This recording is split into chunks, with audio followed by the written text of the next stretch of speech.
JDU ಪಕ್ಷದ ಸಂಘಟನೆಗೆ ಹೆಚ್ಚಿನ ಒತ್ತು. ಚಿಂತಾಮಣಿ ನಗರದಲ್ಲಿ ಮಹಿಮಾ ಜೆ ಪಟೇಲ್ ಹೇಳಿಕೆ.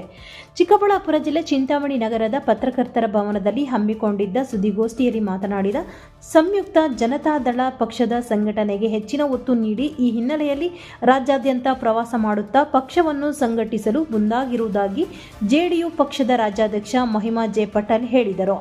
ಈ ಹಿಂದೆ ಸನ್ಮಾನ್ಯ ದಿವಂಗತ ರಾಮಕೃಷ್ಣ ಹೆಗಡೆ, ಜೆ.ಎಚ್. ಪಟೇಲ್, ಕೆ.ಎನ್. ನಾಗೇಗೌಡ, ಬೈರೇಗೌಡರು, ರಮೇಶ್ ಕುಮಾರ್, ಗೋವಿಂದೇಗೌಡರು ಸೇರಿದಂತೆ ಹೆಚ್ಚಿನ ಯಾವುದೇ ಕಪ್ಪು ಚುಕ್ಕೆ ಇಲ್ಲದ ಜನಪರ ನಾಯಕರ ಸಂಘಟನೆಯಲ್ಲಿ ಸಂಯುಕ್ತ ಜನತಾದಳ ಪಕ್ಷ ಉತ್ತಮ ಕೆಲಸ ಮಾಡಿತ್ತು. ಆದರೆ ಇತ್ತೀಚೆಗೆ ಪಕ್ಷದ ಸಂಘಟನೆ ಕೊಂಚ ಹಿನ್ನಡೆ ಅನುಭವಿಸಿತು.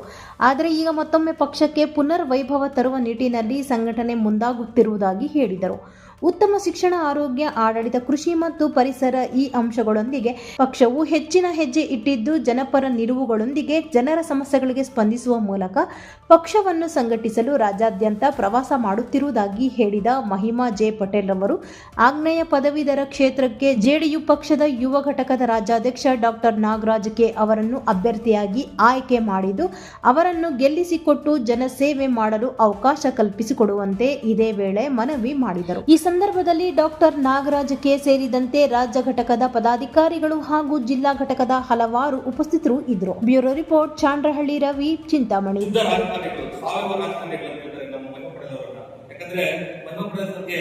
ಎಲ್ಲೂ ಸಹ ರಾಜಕಾರಣದಲ್ಲಿ ಒಂದು ಸ್ವಲ್ಪ ಸಹ ಕಪ್ಪು ಚುಕ್ಕೆ ಇಲ್ಲದಂತ ಒಂದು ರಾಜಕಾರಣ ಮಾಡ್ಕೊಂಡು ಬರ್ತಾ ಇರ್ತಕ್ಕಂಥ ಒಬ್ಬ ವ್ಯಕ್ತಿ. ಅಂತ ವ್ಯಕ್ತಿಯ ಜೊತೆಯಲ್ಲಿ ಇವತ್ತು ನಾವೆಲ್ಲ ಕೈ ಜೋಡಿಸಿ ಪಕ್ಷವನ್ನ ಬಲಪಡಿಸುವ ಜೊತೆಗೆ ಈ ಒಂದು ಆಗ್ನೇಯ ಪದವೀಧರ ಕ್ಷೇತ್ರಕ್ಕೆ ನನ್ನ ಅಭ್ಯರ್ಥಿಯನ್ನ ಮಾಡಿದ್ದಾರೆ. ಈ ಆಗ್ನೇಯ ಪದವೀಧರ ಕ್ಷೇತ್ರ ಈ 5 ಜಿಲ್ಲೆಗಳನ್ನ ಒಳಗೊಂಡಂತ ಒಂದು ಕ್ಷೇತ್ರ. ಇದು ಕೋಲಾರ, ಚಿಕ್ಕಬಳ್ಳಾಪುರ, ತುಮಕೂರು, ಚಿತ್ರದುರ್ಗ ಮತ್ತೆ ದಾವಣಗೆರೆ. ದಾವಣಗೆರೆಯಲ್ಲಿ ಕೇವಲ 3-4 ಬರ್ತವೆ. ಒಂದು ದಾವಣಗೆರೆ, ಎರಡನೇದು ಜಗಳೂರು ಮತ್ತೆ ಹರಿಹರ. ಈ ಒಂದು 5 ಜಿಲ್ಲೆಗಳನ್ನ ಒಳಗೊಂಡಂತ ಈ ಕ್ಷೇತ್ರದಲ್ಲಿ ನಮ್ಮ ಪಕ್ಷದ ವತಿಯಿಂದ ನನ್ನ 2025 ಜನವರಿನೇ ನಾವು 22ನೇ ತಾರೀಕಿಗೆ ನಾವು ಕ್ಯಾಂಪೇನ್ ಸ್ಟಾರ್ಟ್ ಮಾಡಿದ್ವಿ.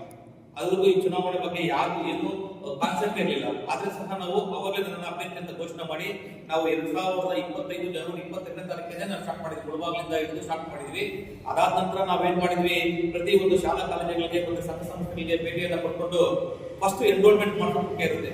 ಯಾಕಂದ್ರೆ ಈ ಚುನಾವಣೆಯಲ್ಲಿ ಪ್ರತಿ ಚುನಾವಣೆಗೂ ಸಹ ಪ್ರತಿ ಅರ್ಹ ಮತದಾರರು ಏನ್ ಮಾಡ್ಬೇಕಂದ್ರೆ ಪದವೀಧರರು ಪ್ರತಿ ಚುನಾವಣೆಗೂ ಸಹ ಪ್ರತಿ 6 ವರ್ಷಕ್ಕೆ ಬರ್ತಕ್ಕಂಥ ಚುನಾವಣೆಗೆ ಎನ್ರೋಲ್ಮೆಂಟ್ ಮಾಡ್ಕೊಳ್ಬೇಕಾಗುತ್ತೆ. ಆ ಒಂದು ನಿಟ್ಟಿನಲ್ಲಿ ಎಷ್ಟು ಜನಕ್ಕೆ ಗೊತ್ತಿರೋದಿಲ್ಲ. ನಾವು ಏನ್ ಮಾಡಿದ್ವಿ, ಪ್ರತಿ ಒಂದು ತಾಲೂಕು ಪ್ಲೇಸ್ ಮತ್ತೆ ಹೋಬಳಿ ಪ್ಲೇಸ್ ಮತ್ತೆ ಜಿಲ್ಲಾ ಪ್ಲೇಸ್ಗಳಿಗೆ ಬೈವಾಪಟೇಲರ ನೇತೃತ್ವದಲ್ಲಿ ಈ ಒಂದು 5 ಜಿಲ್ಲೆಗಳನ್ನು ಸಹ ನಾವು ಪ್ರವಾಸವನ್ನು ಕೈಗೊಂಡು ಪ್ರತಿ ಶಾಲಾ ಕಾಲೇಜಿಗೆ ಭೇಟಿ ಕೊಟ್ಟು ನಾವು ಎನ್ರೋಲ್ಮೆಂಟ್ ಮಾಡಿಸಿದ್ವಿ.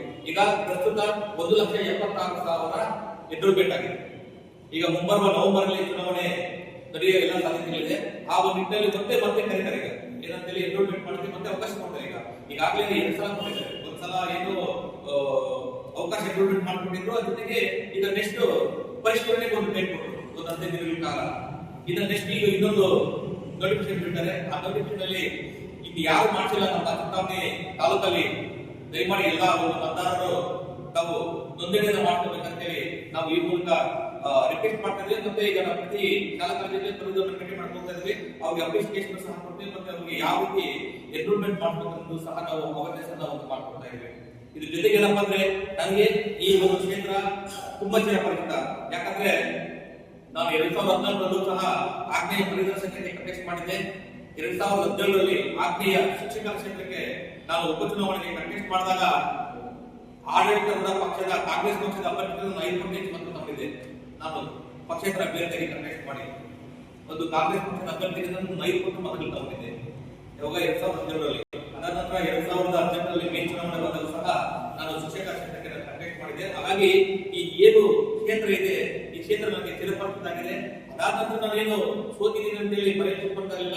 ಪ್ರತಿ ಶಿಕ್ಷಕರ ಸಮಸ್ಯೆಗಳಾಗಿರ್ಬೋದು, ಪರಿವಾರದ ಸಮಸ್ಯೆಗಳಾಗಿರ್ಬೋದು, ಅದ್ರ ಜೊತೆಗೆ ಸ್ವಯಂ ಉದ್ಯೋಗವನ್ನು ಅನಿಸ್ಕೊಡಂತೆ ನಾವೇನ್ ಮಾಡಿದ್ವಿ ಅಂದ್ರೆ KVC ಜೊತೆಗೆ ನಮ್ಮ ಒಂದು ಟ್ರಸ್ಟ್ NGO ನಾವು ಪ್ರಯತ್ನ ಮಾಡಿಕೊಂಡು ಪ್ರತಿ ಒಂದು ಜಿಲ್ಲೆಗೆ ಮತ್ತು ತಾಲೂಕುಗಳಲ್ಲಿ ಮತ್ತೆ ಗ್ರಾಮೀಣ ಪ್ರದೇಶದ ನಿರುದ್ಯೋಗ ಯುವಕರಿಗೆ ನಾವು ಟ್ರೈನಿಂಗ್ ಅನ್ನ ಕೊಡ್ತಾ, ಆ ಟ್ರೈನಿಂಗ್ ಜೊತೆಗೆ ನಾವು ಅವರಿಗೆ ಉಚಿತವಾಗಿ ಮಿಷನ್ ಸಹ ಕೆಲವೊಂದು ಟೀಮ್ಗಳಿಗೆ SHG ಅಂತಾರೆ, ಸೆಲ್ಫ್ ಹೆಲ್ಪ್ ಗ್ರೂಪ್ ಯಾರು ನಾವು ಎಲ್ಲರೂ ನಾವೇನ್ ಮಾಡ್ತೀವಿ, ಮಿಷನ್ಸ್ ಅನ್ನ ಕೊಡೋದ್ರ ಮುಖಾಂತರ ನಾವು ಅವರಿಗೆ ಸ್ವಯಂ ಉದ್ಯೋಗವನ್ನು ಕೊಡೋದಕ್ಕೆ ನಾವು ಸಹಾಯ ಮಾಡ್ತಿದ್ದ ಜೊತೆಗೆ ನಾನು ಕೋಲಾರ ಜಿಲ್ಲಾ ಸ್ವದೇಶಿ ಜಾಗರಣ ಮಂಡಳಿನ ಜಿಲ್ಲಾ ಸಂಯೋಜನೆಗಾಗಿ ಅಲ್ಲಿಯೂ ಸಹ ನಾವೇನು ಸ್ವಯಂ ಉದ್ಯೋಗಗಳನ್ನು ಯುವಕರಿಗೆ ಯಾವ ರೀತಿ ಮಾಡಬೇಕು ಏನ್ ಮಾಡ್ಬೇಕು ಅನ್ನೋದನ್ನ ನಾವು ಅವರಿಗೆಲ್ಲ ಏನಂತ ಅವೇರ್ನೆಸ್ ಪ್ರೋಗ್ರಾಮ್ ಅನ್ನ ಸಹ ನಾವು ಕೊಡ್ತಾ ಇದ್ವಿ.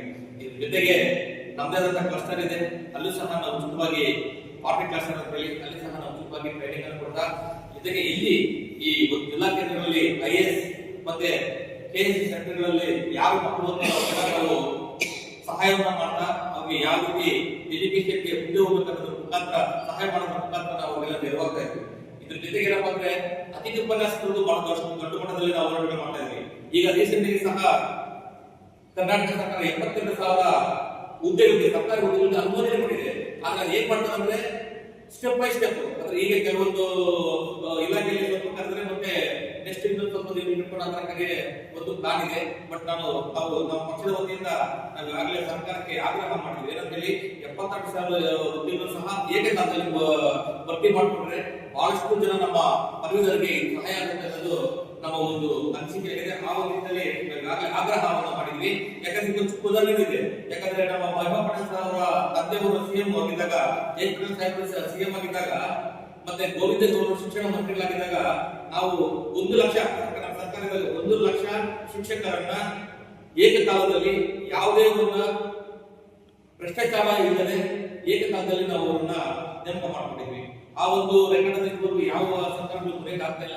ಆ ದಯವಿಟ್ಟು ಇವ್ರಿಗೆ ಬೇಕಾದ್ರೆ ಮುರಿಯೋದ್ ಬೇಡ, ಜನಗಳಿಗೆ ಆ ಒಂದು 1 ಲಕ್ಷ ಜನ ಸರ್ಕಾರಿ ಇವರು ಶಿಕ್ಷಕರನ್ನು ನೇಮಕ ಮಾಡಿಕೊಂಡು ದಯಮಾಡಿ ಅವ್ರಿಗೆಲ್ಲರೂ ಎಲ್ಲ ಪದವೀಧರರಿಗೆ ಮತ್ತೆ ಯಾರು ಈ ಪಾಪ ಅಧಿಕಾರಿಕ ಕೆಲಸ ಮಾಡ್ತಿದ್ದಾರೆ, ಗುತ್ತಿಗೆ ಆಧಾರದ ಮೇಲೆ ಯಾರು ಕೆಲಸ ಮಾಡ್ತಾರೆ ಅವನ್ನೆಲ್ಲ ಪರ್ಮನೆಂಟ್ ಮಾಡಲಿ ಅಂತ ಹೇಳಿ ನಾನು ಈ ಮೂಲಕ ಸರ್ಕಾರಕ್ಕೆ ಬೇಡಿಕೆಯನ್ನು ಇಡ್ತೇನೆ ಸರ್. ಮುಂದಿನ ದಿನಗಳಲ್ಲಿ ಪ್ರತಿಯೊಬ್ಬ ಪದವೀಧರ ಜೊತೆಗೆ ಶಿಕ್ಷಕರ ಜೊತೆಗೆ ಮತ್ತೆ ಎಲ್ಲಾ ಸರ್ಕಾರಿ ನೌಕರ ಜೊತೆಗೆ ನಮ್ಮ ಒಡನಾಟ ಇರುತ್ತೆ. ಅವ್ರು ಏನೇ ಸಮಸ್ಯೆ ಇದ್ರೂ ಕೂಡ ನಾವೆಲ್ಲ ಅವ್ರ ಜೊತೆಗೆ ಇರ್ತೀವಿ ಅಂತ ಹೇಳೋದ್ರ ಮುಖಾಂತರ ನನ್ನ ಈ ಒಂದು ಪತ್ರಿಕಾಗೋಷ್ಠಿಯನ್ನು